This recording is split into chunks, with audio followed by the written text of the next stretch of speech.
ലോകത്തിലെ സകല ശാസ്ത്രജ്ഞന്മാർക്കും ധീരസമരസേനാനികൾക്കും പ്രകാശവും പ്രചോദനവുമായ ഭഗവദ്ഗീതയെക്കുറിച്ച് ഒന്ന് അറിഞ്ഞിരിക്കുന്നത് നന്നായിരിക്കും. ഇപ്പോഴത്തെ സാഹചര്യത്തിൽ ചില നികൃഷ്ടജീവികൾ നമ്മളുടെ സമൂഹത്തിൽ ഉള്ളതുകൊണ്ടാണ് ഇപ്രകാരം പറയേണ്ടി വന്നത്. ആൽബർട്ട് ഐൻസ്റ്റീൻ്റെ അഭിപ്രായത്തിൽ Bhagavad Gita when doubts haunt me, when disappointment stare me in the face and I see not one ray of hope on the horizon, I turn to Bhagavad Gita and find a verse to comfort me, and I immediately begin to smile in the midst of overwhelming sorrow. സംശയങ്ങൾ എന്നെ വേട്ടയാടുമ്പോൾ, നിരാശകൾ എന്നെ തുറിച്ചു നോക്കുമ്പോൾ, ചക്രവാളത്തിൽ പ്രതീക്ഷയുടെ ഒരു കിരണവും കാണാതെ വരുമ്പോൾ ഞാൻ ഭഗവത്ഗീതയിലേക്ക് തിരിഞ്ഞു. എന്നെ ആശ്വസിപ്പിക്കുവാൻ ഒരു ശ്ലോകം കണ്ടെത്തി.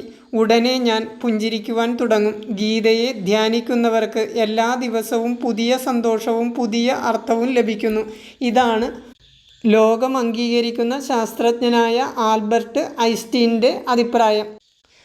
രണ്ടാം ലോക മഹായുദ്ധത്തിൻ്റെ വഴിത്തിരിവായി തീർന്ന ആറ്റം ബോംബിൻ്റെ കണ്ടുപിടുത്തത്തിന് കാരണക്കാരനായ അമേരിക്കൻ ശാസ്ത്രജ്ഞനായ ജെ റോബർട്ട് ഓപ്പൺഹൈമർ ഏറ്റവും ഇഷ്ടപ്പെട്ട ഗ്രന്ഥമായി വിശേഷിപ്പിച്ചത് ഭഗവത്ഗീതയെ. ആറ്റം ബോംബിൻ്റെ പരീക്ഷണം മെക്സിക്കൻ മരുഭൂമിയിൽ നടത്തുന്നതിന് 2 ദിവസം മുമ്പ് അദ്ദേഹം ചൊല്ലിയിരുന്ന ശ്ലോകവും ഭഗവത്ഗീതയിലേത് ആയിരുന്നു. അത് ആറ്റം ബോംബിന്റെ പരീക്ഷണ സ്ഫോടനം നടത്തുന്നതിന് ഏതാനും മണിക്കൂറുകൾക്ക് മുമ്പ് അദ്ദേഹത്തിന് മാനസിക സമ്മർദ്ദമുണ്ടായപ്പോൾ അദ്ദേഹം ഉരുവിട്ടുകൊണ്ടിരുന്ന ശ്ലോകവും ഭഗവത്ഗീതയിലെ ശ്ലോകങ്ങൾ തന്നെയായിരുന്നു.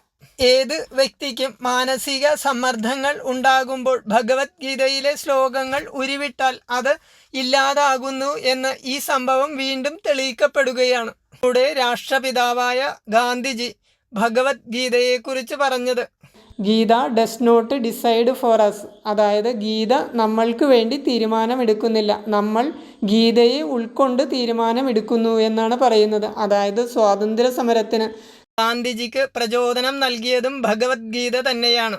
ബാലഗംഗാധര തിലകനും സ്വാതന്ത്ര്യത്തിൻ്റെ പ്രചോദനം നൽകിയത് ഭഗവത്ഗീതയാണ്. സ്വാതന്ത്ര്യ സമരത്തിൻ്റെ ആവേശമായിരുന്ന സുഭാഷ് ചന്ദ്രബോസിന് വെളിച്ചം നൽകിയതും ഭഗവത്ഗീതയാണ്. ആ ഭഗവത്ഗീതയെക്കുറിച്ച് സുഭാഷ് ചന്ദ്രബോസ് പറഞ്ഞതും ഇപ്രകാരമാണ്: I won't even wish you luck if the Gita is not the core of your life. Bhagavad Gita നിങ്ങളുടെ ജീവിതത്തിൻ്റെ ഉൾക്കാമ്പല്ലെങ്കിൽ ഞാൻ നിങ്ങൾക്ക് ഭാഗ്യം നേരുവാൻ പോലും ആഗ്രഹിക്കുന്നില്ല. ഭാരതത്തിൻ്റെ മിസൈൽ മാനായ ഡോക്ടർ APJ അബ്ദുൽ കലാം ഗീതയെക്കുറിച്ച് വിലയിരുത്തിയിട്ടുള്ളത് കൂടി നിങ്ങളൊന്ന് കേൾക്കുക. Bhagavad-gita says, see the flower, how generously it distributes perfume and honey. It gives to all, gives freely to all its love. When its work is done, it falls away quietly.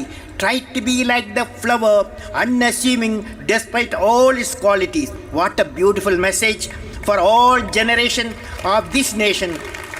Social മീഡിയയിൽ ഇപ്പോൾ പ്രചാരത്തിൽ വന്നിരിക്കുന്ന ഒരു പള്ളിയിലച്ഛൻ്റെ പ്രസംഗവും അതുമായി ബന്ധപ്പെട്ട സംഭവവുമാണ് ഈ video ഇടുന്നതിന് പ്രചോദനമായത്. കാരണം ഇത്രയും മോശമായ രീതിയിൽ ഒരു പള്ളിയിലച്ഛന് സംസാരിക്കുവാൻ കഴിയുമോ എന്ന് നമ്മൾ സംശയിക്കേണ്ടിയിരിക്കുന്നു.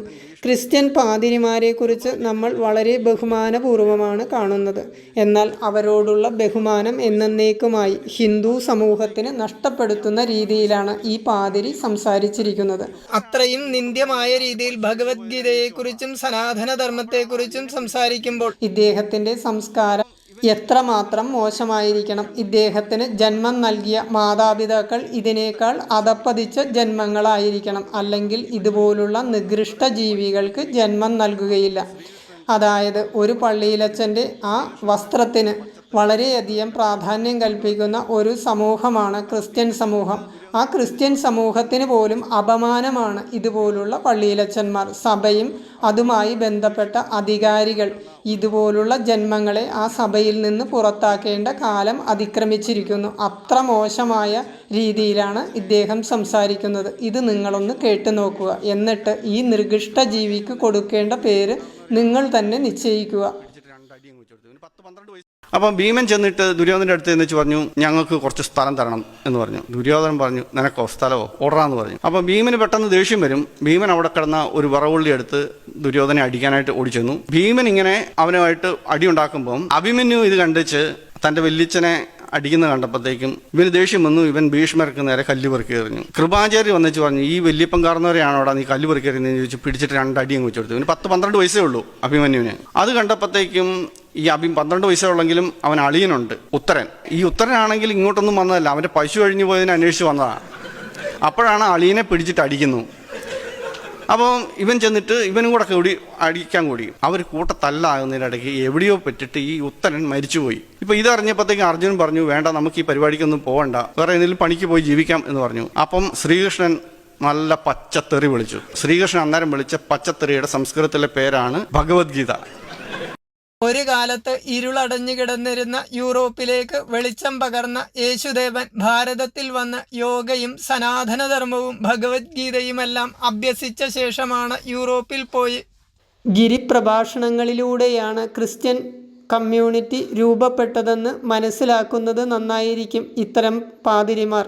ആ ചരിത്ര വസ്തുതകൾ അറിയാത്ത ക്രിസ്ത്യൻ പാതിരിമാർ ഇതുപോലെ മോശമായ രീതിയിൽ സംസാരിക്കും. കാരണം അവരുടെ വിദ്യാഭ്യാസ യോഗ്യത അത്രക്ക് തരം താഴ്ന്നതായിരിക്കണം. ചരിത്ര ഗ്രന്ഥങ്ങൾ മനസ്സിലാക്കാതെ ഇതുപോലെ മോശമായി സംസാരിക്കുമ്പോൾ അവരുടെ അറിവ് മറ്റുള്ള സമൂഹത്തിലേക്ക് പകരുമ്പോൾ ആ സമൂഹം വെളിച്ചമില്ലാതെ അന്ധകാരത്തിലേക്കാണ് ഭാരതത്തിന്റെ ആത്മാവ് മനസ്സിലാക്കുക. ശ്രീകൃഷ്ണനിലും ഭഗവത്ഗീതയിലും രാമായണത്തിലും മഹാഭാരതത്തിലുമാണെന്ന് മനസ്സിലാക്കാതെ ഇത്തരക്കാർ സംസാരിക്കുമ്പോൾ അത് ഒരു ദേശദ്രോഹ പ്രവർത്തനമായി മാറുകയാണ്. അവരെ നയിക്കുന്നതും, അതായത് ഹിന്ദുവിനെയും ഹിന്ദുവിൻ്റെ വിശ്വാസങ്ങളെയും എല്ലാം നയിക്കുന്നത് ഭഗവത്ഗീത, രാമായണം, മഹാഭാരതം പോലുള്ള ഗ്രന്ഥങ്ങളാണെന്ന് കൂടി മനസ്സിലാക്കി സംസാരിക്കുന്നത് നന്നായിരിക്കും.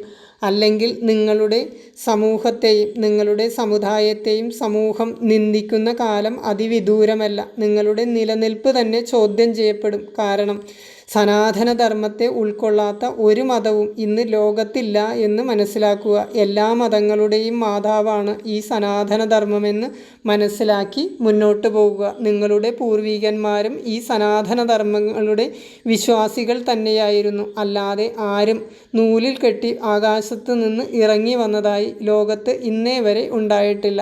നിങ്ങളുടെ പൂർവികരുടെ മതവും വിശ്വാസവും ഈ സനാതനധർമ്മം തന്നെയായിരുന്നു. ഇടക്കാലത്ത് വെച്ച് നിങ്ങൾ വഴിതെറ്റി യാത്ര ചെയ്യുന്നു, അത്രമാത്രമേ ഇതിൽ പറയുവാനുള്ളൂ. സ്വാമി വിവേകാനന്ദന് പ്രചോദനമേകിയതും ഈ ഭഗവത്ഗീത തന്നെയാണ്. അദ്ദേഹത്തിലെ ചരിത്ര പ്രസിദ്ധമായ ചിക്കാഗോ പ്രസംഗം ഒന്ന് കേട്ടാൽ മതിയാകും ഈ പാതിരി. Sisters and brothers of America,